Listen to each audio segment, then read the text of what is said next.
unrestricted right a year earlier, but not now.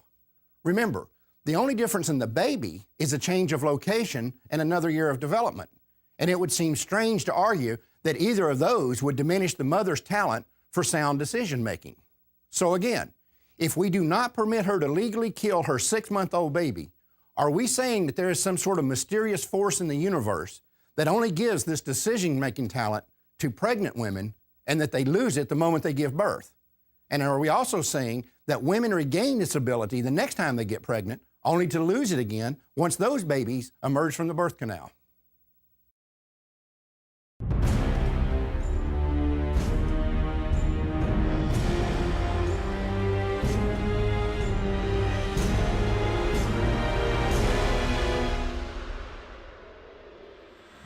Society can prevent those who are manifestly unfit from continuing their kind. 3 generations of imbeciles are enough. I do not join in the belief that the African is our equal in brain or in heart.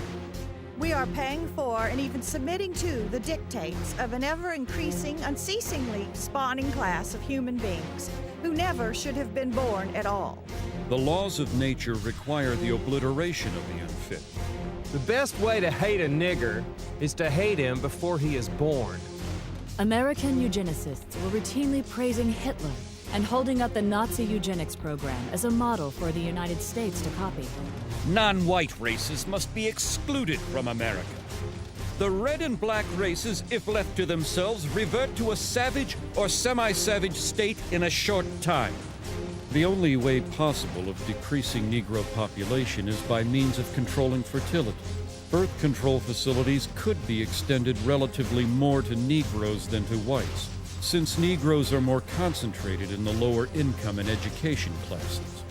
We hope that the restraint of population growth can come about through voluntary means.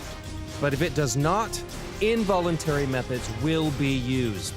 There should be national sterilization for certain dysgenic types of our population who are being encouraged to breed and would die out were the government not feeding them.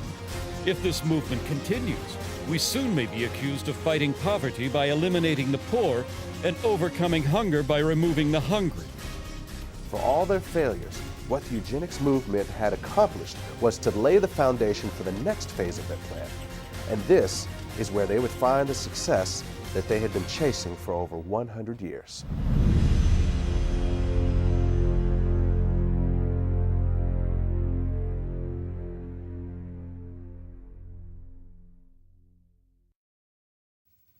Welcome back.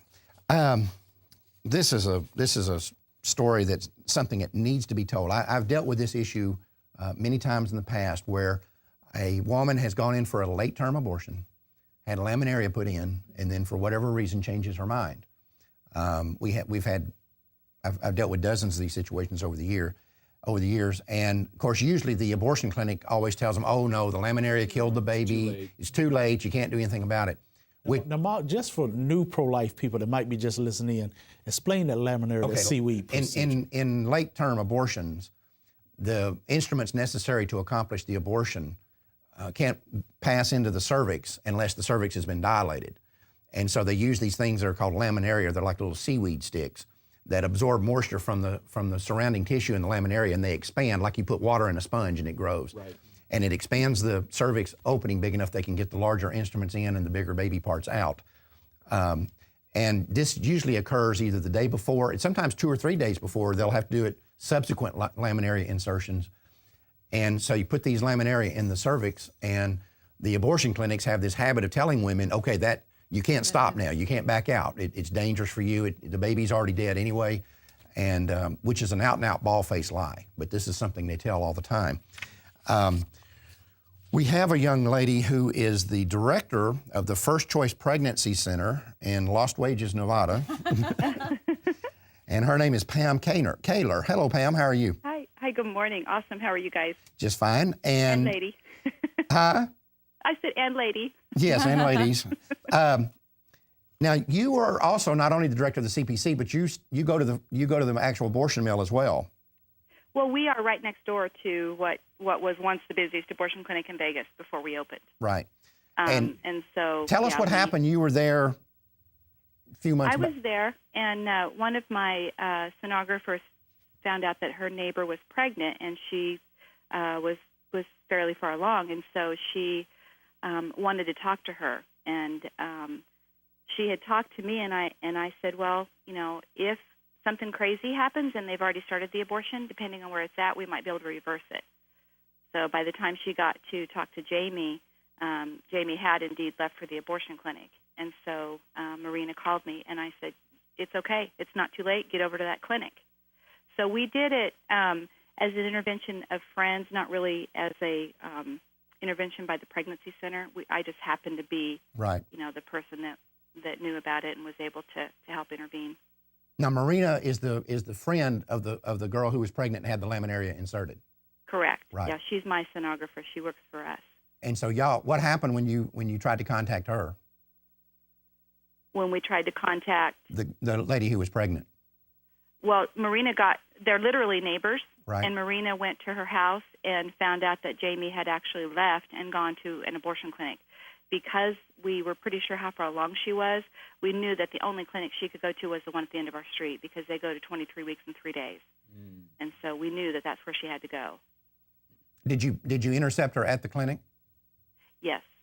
And she had already. Afterwards. I'm sorry. Afterwards. And she had already had the laminaria put in at that point. Yes, she had. Marina talked to Jamie's mom at the house, and her mom made a phone call to Jamie at the clinic. And Jamie did not want to talk to Marina at that time. She's like, you know what, we've made our decision, and no, I don't want to talk to her. So, and Jamie actually had to pass the clinic that Marina works at to go to the abortion clinic. Wow. Yeah. So she was somewhat hostile to you guys. Wouldn't visit with you. I don't know if hostile, just thought the decision was made, and this has been such a gut-wrenching decision. No, I'm done. It's too late. I'm going in right now for my last ultrasound, and no, we've made this decision. Did she ever change her mind and decide to start talking to you? Well, she did. When Marina got to the clinic, she talked to Jamie's dad first, which is who had taken her there, who gave her the ride, and he was just very open. Marina has a really good relationship with his family. They're a really amazing family. And Marina really knew that in their heart of hearts, they really didn't believe in abortion. And so she had that in her favor because she knew that. And so she spoke with the dad first because he was waiting outside. They had sent him outside to bring the car around. And so he was very friendly. And then the nurse came out and motioned him to move over to the other door. So Marina started to leave. And another one of my employees and I were out front praying on the steps, just praying and watching this whole thing transpire. And Marina got about halfway down the block and turned around and went back and spoke with Jamie in the car. Okay, well, I'll tell you what. Let's get the other side of this story from Jamie. She's here with us. Hello, and her name is Jamie Stout. And you're from Henderson, Nevada. Is that correct, Jamie? Yes. And that's still Lost Wages, Nevada. Still Lost Wages, Nevada. Okay. Is what Pam's saying basically what you experienced? Yeah. The irony of this them knowing about my pregnancy was really strange because I have been to that clinic, the abortion clinic, in past years. And so I knew exactly where it was and how to get there. And the day that I went in for a free urine pregnancy test, for some strange reason, I saw a for lease sign down that way, and I thought they had moved across the street. Well, I didn't know that was all. Yeah, that was all God's work because instead of pursuing to, finish going down the street and look for that office, I just made a left and went in your place, Pam, because you had the big old sign saying free pregnancy testing, free counseling, free ultrasound. Yeah. And I had heard ultrasounds were very expensive other places. So I was like, oh, cool, and I went in there. And that is the only reason that Marina, when you asked Marina to go pull some ultrasound pictures for your banquet, God opened that book for her straight to my name. That is how she knew that I was pregnant, because I had not spoken to her in over a year because I was no longer living at that address. Wow. I had left my family. I was on the street. Wow. Yeah. So that's how she knew, in fact, that I was pregnant. And it took a lot of courage for her to approach me because she knew my state of mind. I had been using drugs. I had been homeless. I was not cooperating with my family anymore. I had left my 10-year-old in the care of my parents and just kind of washed my hands of trying to be a mother. And anyways, the day that I had made that decision and gone in for the abortion, it was just a complete miracle that she had the courage to come and it really wasn't even her. I mean, my dad remembers the day, and he's sitting right here. He remembers the day that she approached him at the car while he was waiting for me to come out with my laminaria having been inserted. And the way that the sun was reflecting in her hair and the words that she was using with him, he felt literally an angel had been sent to save the baby. And there's no doubt. And that, Jamie, did you ever have doubt? Did you ever think, in the early stages, I'm not doing this, it's wrong, I'm not going to abort? Did you ever have any doubt of it?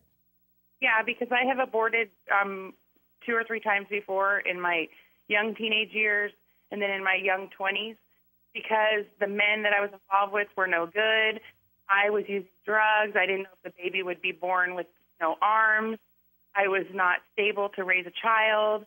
I had all these, devils on my shoulder telling me I couldn't do it. So I had had abortions before, and I knew at this point in my life that abortion was wrong.